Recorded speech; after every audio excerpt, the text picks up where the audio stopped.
Deixa eu me apresentar. Meu nome é Fernão Lara Mesquita, eu sou jornalista daquela época em que jornalista era contra a censura, liberdade de pensamento e de expressão era sagrado e a imprensa era a instituição mais admirada do Brasil. Pode acreditar, isso já aconteceu e não faz tanto tempo assim.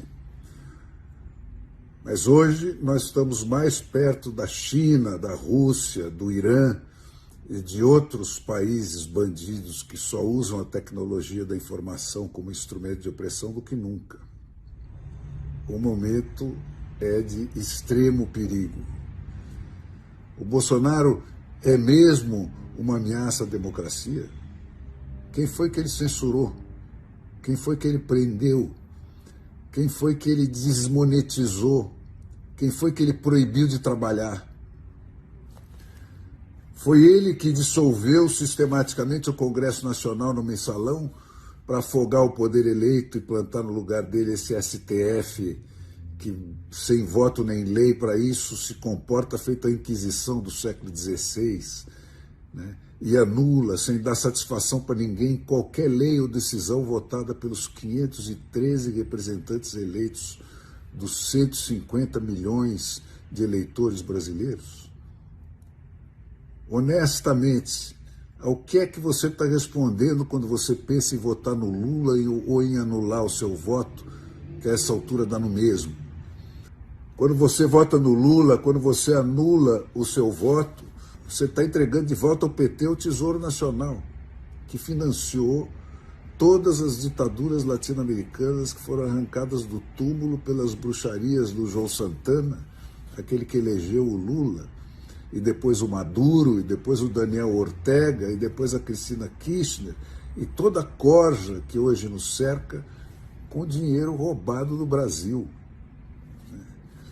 Quando você vota no Lula ou quando você anula o seu voto, você está confirmando o cancelamento do Poder Judiciário brasileiro pela canetada do Dr. Fachin, o advogado dos comícios do MST, que a Dilma enfiou no Supremo para anular a sentença de 9 juízes das 3 instâncias do Judiciário abaixo do STF.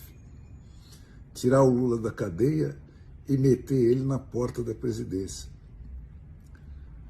O Lula, faltando uma semana para a eleição, nem se tocou de publicar um programa de governo, porque não precisa, é o mesmo de sempre.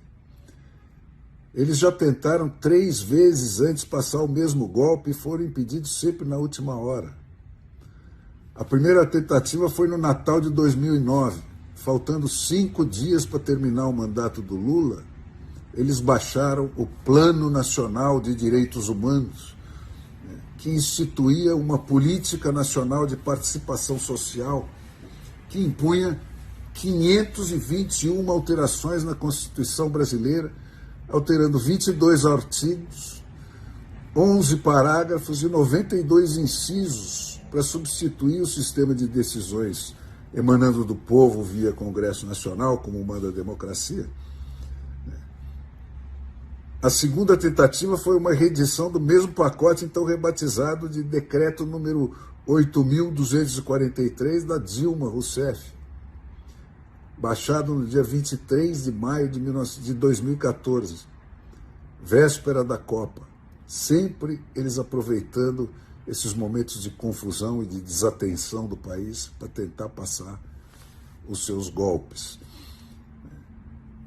Esse pacote mantinha o Congresso aberto, porque não podia afirmar que ia fechá-lo, né? Mas sem nenhuma função, porque tudo passaria a ser decidido por plebiscitos convocados pelo presidente da República e decididos por novos mecanismos deliberativos a cargo de movimentos sociais e representantes da sociedade civil organizada. Isso eu estou sendo textual. Eu vou deixar para vocês depois o link onde vocês podem ler palavra por palavra o que eles escreveram e tentaram passar 3 vezes antes de agora. Por esse instrumento, né, todos os poderes da União e do Ministério Público, assim como os do Judiciário, estariam submetidos a esse tipo de controle social, né, sempre entre aspas. Todos os instrumentos da Lava Jato, as delações premiadas, as prisões na segunda instância, etc., seriam revogados. E o controle da mídia, a obsessão do Lula, se faria com a atuação da Anatel e da Polícia Federal para impedir perseguições como a que o Lula tinha sofrido. Com o STF e a mídia dominadas, eles desistiram dessa frescura, né? Não precisava mais. Rodou o Ministério Público, agora o que vale são as ordens dos Randolphos Rodrigues da vida que o STF executa.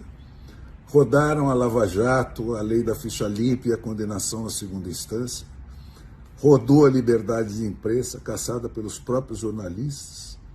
Mas tinha muito mais que ficou ainda por fazer. O plano instituía uma comissão de direitos humanos nos legislativos, em cada legislativo, estou falando do municipal, do estadual e do federal, em cada uma teria uma comissão de direitos humanos para fazer uma triagem prévia das matérias que eles poderiam ou não processar. Quer dizer, os escolhidos do PT, dos movimentos sociais, que diriam para o legislativo eleito pelo povo o que eles poderiam ou não processar. Eles obrigariam todos os professores do país a fazer um processo, passar por um processo de reeducação. Olha onde vai a coisa. Eles vedam ao judiciário dar sentenças de reintegração de posse das propriedades invadidas, tanto as rurais quanto as urbanas, né? Prerrogativa que se tornaria exclusiva desses movimentos sociais autores das invasões. Eles é que decidiriam se e quando as propriedades poderiam ser reivindicadas pelos seus legítimos donos. Eles desmontariam as polícias estaduais e criariam uma central única de comando de todas as polícias do país, o que seria o tiro de misericórdia no federalismo brasileiro. Então, gente, a coisa já foi longe demais. Ditadura é isso aí, sem tirar nem pôr. Se o Brasil mandar o lulismo para onde ele merece, eu não sei quantas décadas perdidas nós vamos levar para nos curarmos de tudo isso, de toda essa doençarada que o PT instilou nas veias do país enquanto ele esteve no poder. Mas se você votar no Lula, votando ou anulando o seu voto, que dá no mesmo, né, você vai estar dizendo, é isso aí, rouba mesmo, prende mesmo, arrebenta mesmo. Né? Se sem precisar a coisa já chegou, se sem isso a coisa já chegou onde chegou, imagine se as urnas disserem isso para esse pessoal. Então, gente, atenção, muita atenção. O Brasil nunca esteve tão perto do abismo quanto está hoje. Então, antes de apertar aqueles botõezinhos no domingo que vem, pensem muito seriamente no que vocês vão estar fazendo.